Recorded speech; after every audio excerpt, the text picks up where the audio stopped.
That doesn't count. That doesn't count. Look, I know there's a lot of doctors here, and there's a lot of scientists. You might feel it's doing you good. In the world of science, that has no value whatsoever. Yeah, we've got 300,000 balanced tests. It's the biggest library of tests in the world. We are the world's experts, no doubt. What does that prove? Absolutely nothing. I mean, it proves nothing. Look, I can talk to you guys, and you're very nice to me. You applaud me when I come on stage. You think that I'm telling you something that's worthwhile and substantive. And I think I am too. But when I go back to the university, and I have to talk to my colleagues there, it's a very different situation. They're skeptics. Every good scientist should be a skeptic. And they say to me, well, what evidence do you have for these ridiculous claims that you're making? And I say, well, we've got 300,000 balance tests. And they say, okay, well, you're measuring something, but what value does that have? What does that prove? Absolutely nothing. And then I say, well, we have a lot of customer experiences. We have amazing experiences. You know, like the story I told you yesterday about this child with the developmental problems who, for the first time in 7 years, gets to sleep in his own bed. And we're changing that child's entire life, and we're also making his parents' lives a lot more interesting, too. Great. We hear stories like that. And I can tell you many more. People with very serious illness, people who were dying, who've been brought back to life by the Lazarus effect that we create with our amazing pharmaconutritional products. Just yesterday, an American gentleman who I haven't met before came up to me and said, "You saved my life." And I said, "I did? What? How did I do that?" And then he told me that he had had a very severe autoimmune condition, which was making his life miserable, absolutely miserable, wretched, not worth living. And he started, someone had introduced him to the ZINZINO products. He started to take them. And when I met him yesterday, I mean, he looked great. He looked great. And he was saying, look, his doctors are amazed by the change that they've seen in him. And you've seen people like this too. We've seen hundreds, actually we've seen tens of thousands of them. And I tell that to my colleagues at the university, and they say, so what? That proves nothing. And then, of course, you have your own experiences, and many of you had or have had health problems, and you start using xenobiotic and extend and balance oil, and you know in yourselves, you feel a lot better. You notice that your high blood pressure goes away. You've noticed that perhaps some joint pains that you might have had disappear. Dermatitis, psoriasis, problems that many, many people have because of this toxic, fucked up world that we live in. They go away. They go away.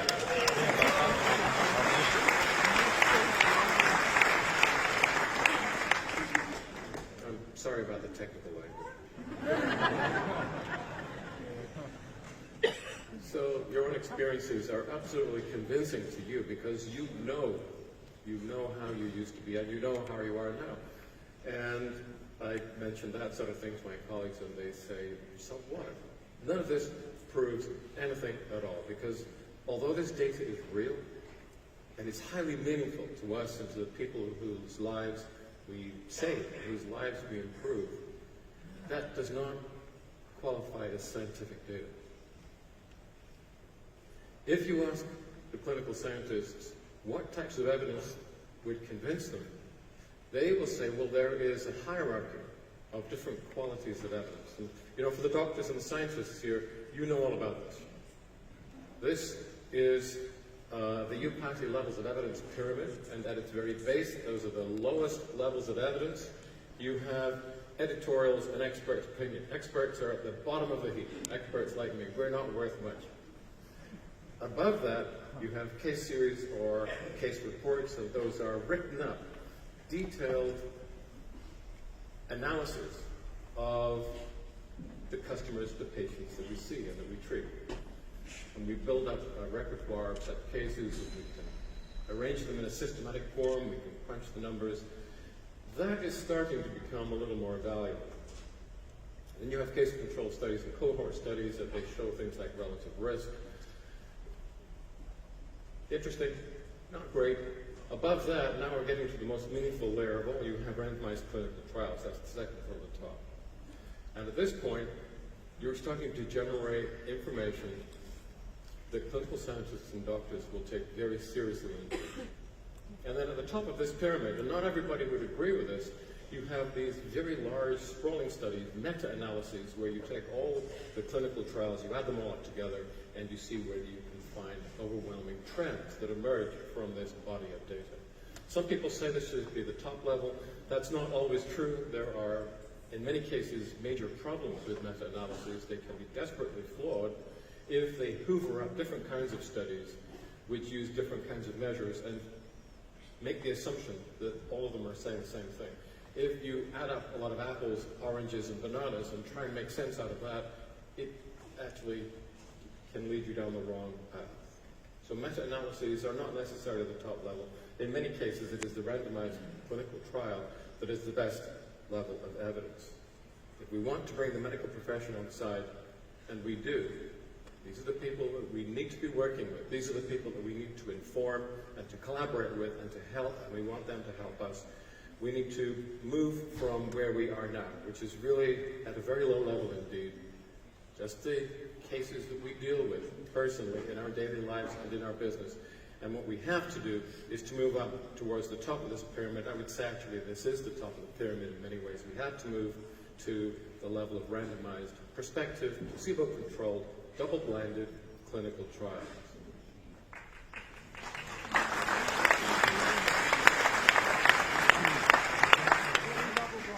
So that's what we're now doing. First of all, we had to identify which area we wanted to look at. We wanted to find a health condition which met all of our key criteria. So we wanted to find a health condition which is currently not curable. And of course, there is many of those. In fact, almost all health conditions are currently incurable, with the exception of the bacterial infections. Everything else is uncurable because the pharmaceutical industry is pointing in the wrong direction. They have no cures for anything, really. So we had plenty to start with. Then we wanted to find a condition that involved a lot of people, infected a lot of people, because whenever we had a result, if we generate a good result, we wanted to be able to take this and roll it out into a large market. So a disease which has no cure, which affects a lot of people, we have budgetary restraints. And we can't build too many bells and whistles and detailed protocols into the study. We need something that we can track relatively easily and cheaply. And we also wanted a condition that people out there in the wider world who wanted to self-medicate, or doctors who wanted to treat themselves or their family members, that they could easily see for themselves that this was something that was working. So this condition, whatever it was, has to be something that is easily and cheaply and conveniently monitored, or you can self-monitor. No point in doing anything if you can't measure it. So I'm sure that a lot of you by this stage have already worked out what that condition is. Migraine? High blood pressure. High blood pressure. Okay, let's be a little more specific. Let's home in on that. Blood pressure, exactly. Essential hypertension. This is a very, very common condition. So I'm not talking about the relatively rare cases of hypertension which are caused by problems in the kidneys, the adrenals, or the pituitary gland, but essential hypertension, which now affects almost half the entire population of the developed world. Very, very common. And everybody assumes it gets all higher, it gets worse as you get older, and it's part of growing old. Not true, because we know that in the blue zones, your blood pressure does not increase as you get older. And the doctors call it essential hypertension. When they say essential, what they're actually saying is, we don't know what causes it. That's what essential means. I'm sorry, I'm a little croaky. I had to fly, I had to travel for 16 hours to get here yesterday, breathing cheap airplane recycled air. Sorry about that.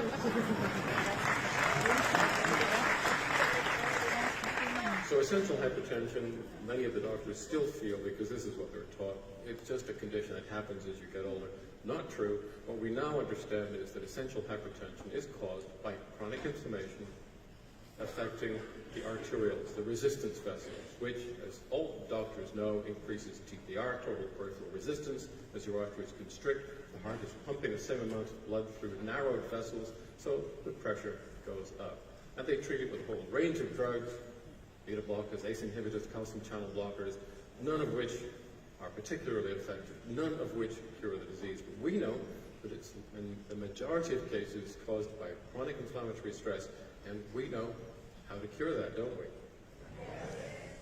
So, we need a robust protocol, because what we're hoping to achieve is a result which shows that the medical profession has been wrong all along. That we do know what high central hypertension is, that it is curable, and that you do not need to rely on the cheap, shoddy, and toxic tools supplied by the pharmaceutical industry.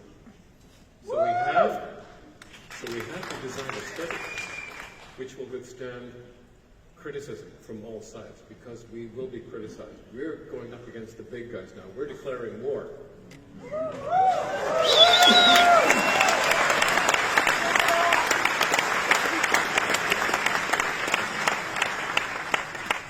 We are attacking the current medical consensus. We are attacking the pharmaceutical industry where it hurts. And you think they won't push back? You're crazy. They're going to come after us with everything they've got. So our clinical trial has to be able to withstand substantial criticism. It has to be designed very, very carefully. And we've spent almost a year getting it right. I've been working with 𝙀𝘿𝙐𝙾𝙼𝙀𝙀, who many of you know, who's been invaluable in this particular project. And we ended up negotiating with a very senior ethics committee, which you have to do. You have to get ethics committee approval in order to do a trial like this. We finally achieved this, and it is on the basis of a clinical study which meets all of the internationally accepted and demanded quality control criteria. So they include double-blind, and that means that neither the person who is receiving the treatment nor the person giving to them knows whether it is the active or a placebo, which means, obviously, the study has to be placebo-controlled. Half of the people coming to the study will receive a version of balance oil, and the other half will receive oil, which, as we know, doesn't work. So this study has been designed to do two things. First of all, to show that balance oil works, and secondly, to show that the entire fish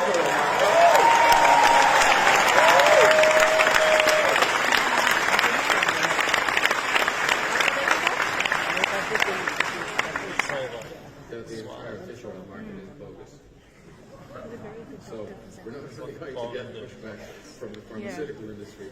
The supplement industry are going to be coming after us too.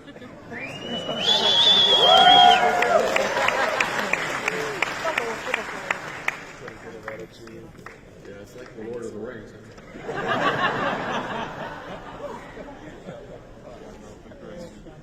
So this study has been very carefully designed. It's been armor-proofed as much as we can. And in the protocol, those are the basics. We've also very carefully designed the inclusion and the exclusion criteria. In other words, we've decided in advance what kinds of people we're going to accept into the study, what kinds of people do we have to reject. So they have to have had a substantiated diagnosis of essential hypertension for a certain number of years before they can be brought into the study. If they have other types of serious health conditions, they have to be excluded, because if someone dies when they're on our watch, it could present a particular problem. So we've got to be careful, we have to be very scrupulous. The trial duration has been very carefully designed, enough time to bring the 6-to-3 ratio down to below 5, and then if we're getting good results at that point, we will continue the study for a further period of time to demonstrate that the return to normal blood pressure is sustained. The probes and the probe points, what they describe is what we are actually measuring in our trialists and how often we measure them. I'll talk a little bit about that in the next slide. And then power calculations. And again, the scientists know all about these, but for those who don't know, these are calculations that we do where we look at the type of the effect, the size of the effect that we're expecting to see. And what I see in very many subjects is a return to normal blood pressure. And then we do a back calculation from that to determine how many people do we need to bring into the study to have a very good chance of showing a result at the end which will reach a certain level of statistical significance. Sorry about all the geek stuff. We have to do that. And I just wanted to assure you that you've done it all very conservatively and very, very carefully.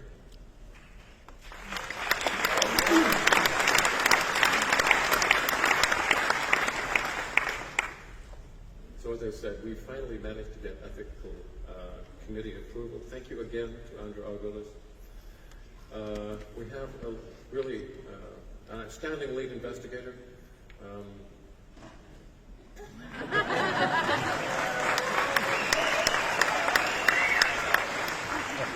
But more importantly, we have really good, senior, high-level, very competent additional staff, clinical people who will be actually working on a day-to-day basis with the study, following it through and making sure that the correct procedures are followed.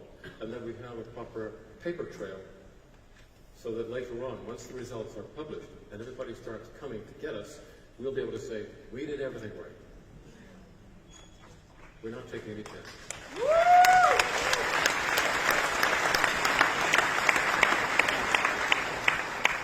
So here are the details of the protocols. 120 subjects with established, essential, and stable hypertension. We're going to be doing a balance test when they first appear, and then we'll be doing it at 2 and 4 months, and then again at 2 monthly intervals all the way through if they continue to stay in the study. We will be taking standardized blood pressure measurements at a specific time of day in a specifically controlled environment once every day. And then we will be following also their drug requirements, because as their blood pressure returns to normal, what happens, and I've seen this in many, many people taking balance oil, gradually you can reduce your dose of medications because you simply don't need them anymore. So as your blood pressure gets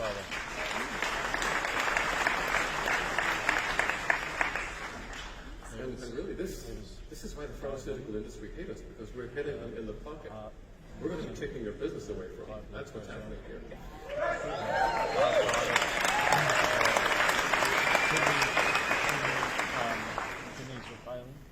And I believe that in the majority of cases what we'll find as we reach 4 months and then continue perhaps to the 6-month time point, that for most of these people they will become drug-free. This is in practice what I've already seen in hundreds of cases. And then we're measuring something else which is called 𝘍𝑗𝘍𝑗𝘍. It stands for quality of life years. Well, we're probably not going to do the life part because we won't be following these patients for years, I don't think. But we will be measuring quality of life. How do these people feel? Because as we give them balance oil, you know from yourselves that other things start getting better. Their mood starts to improve. Joint pains start to disappear. All kinds of things happen, and we're hoping to be able to pick up those things as well as we monitor these patients as they go through the study. And the placebo, as I said, is fish oil. So that's one in the eye to the fish oil industry. Now, we were going to give them a version of balance oil. It could have been Aqua-X, but the problem is it's very hard to make a placebo for fish oil that looks and tastes like fish oil or balance oil, but isn't. So we're going to be using the next generation product, which is, as you know, it's Ascent Omega. This is very concentrated fish oil. It's the concentrated olive oil. And then we're going to be adding additional polyphenols, a spectrum of polyphenols. There is still under some discussion. We're having discussions and debates about that at the moment, so this is just fine-tuning. But that's what's going on. Per capsule, it's 417 milligrams of the long-chain omega-6s, the extra virgin olive oil, the polyphenols from olive. That we think at the moment is going to be some cacao extract, which is also rich in polyphenols, other sources of polyphenols, and vitamin D. That's the input. The placebo will be simply fish oil, but without the polyphenols and without the vitamin D.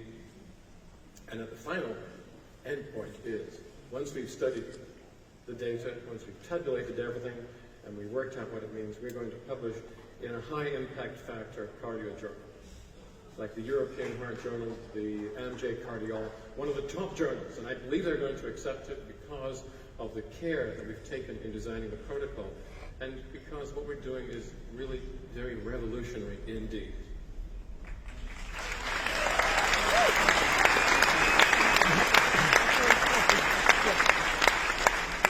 Once we have that article printed, we're going to print thousands of copies and send those copies to all the skeptics, and we're going to educate the damn doctors, those who aren't here.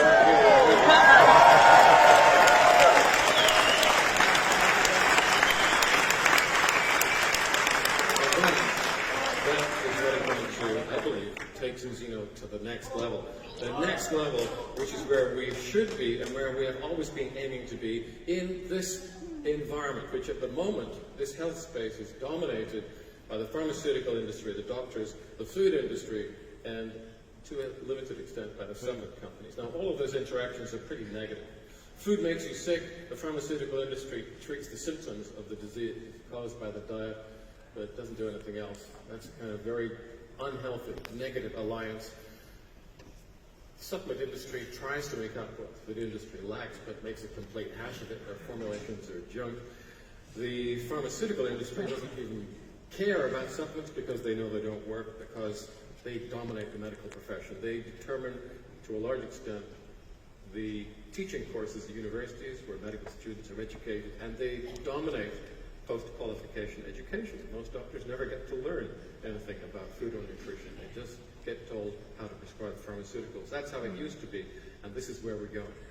This is where we're going. We're going to take that center stage and we're going to command it. And we're going to educate.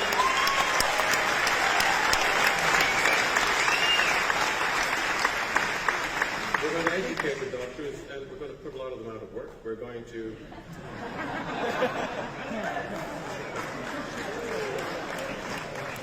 shrink the pharmaceutical industry. We're going to eat their lunch and their breakfast and dinner too. By the time we're done, they're going to be in the cheap seats at the back. We're going to be forefront and center stage. And we're going to start, I think, to change the entire supplements market. They're going to have to pay attention to what we're doing. What we produce, what we work with, they actually work. You know that for yourselves. Taking fish oil or a large vitamin C tablet has no effect whatsoever. And we're going to change the food industry forever, because they are going to have to come to terms with what we're doing, and they're going to have to take responsibility for the shoddy and toxic products that they currently sell on the mass markets. Yeah. Woohoo!